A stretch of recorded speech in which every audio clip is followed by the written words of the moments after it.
আসসালামু আলাইকুম রহমতুল্লাহ বরকাত। প্রিয় বন্ধুগণ, আজকে আমার আলোচনার বিষয়বস্তু হলো খাবারের দোষ ত্রুটি বের করা যাবে কি না। অনেক সময় দেখা যায় আমাদের মা বোনেরা বাড়িতে রান্না বান্নার ক্ষেত্রে ভুল ত্রুটি হওয়ার কারণে বা লবণ একটু বেশি হওয়ার কারণে খাবার স্বাদহীন হয়ে যায়।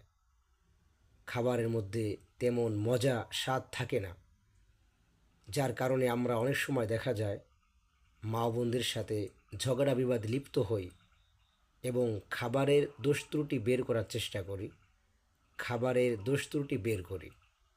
অথচ আল্লাহ নবী সাল্লাল্লাহু আলাইহি সাল্লামের জীবদ্দশায় তিনি কখনোই কোনো খাবারের দোষ ত্রুটি বের করতেন না।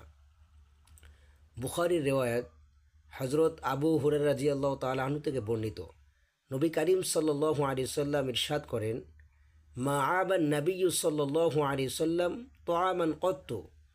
আল্লাহ নবী সাল্লাল্লাহু আলাইহি সাল্লাম কখনোই কোনো খাবারের দোষ ত্রুটি ধরতেন না। ইনিশতাহাহু আকালাহু, যদি ভালো লাগতো তাহলে তা খাইতেন।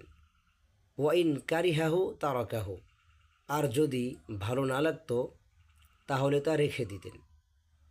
এই জন্য আমাদের জন্য কর্তব্য হলো যে আল্লাহ সুবহানাহু ওয়া তাআলা আমাদের সকলকে খাবারের ভুল ত্রুটি দোষ ত্রুটি বের করা থেকে বিরত থাকার তৌফিক দান করুক। আমিন।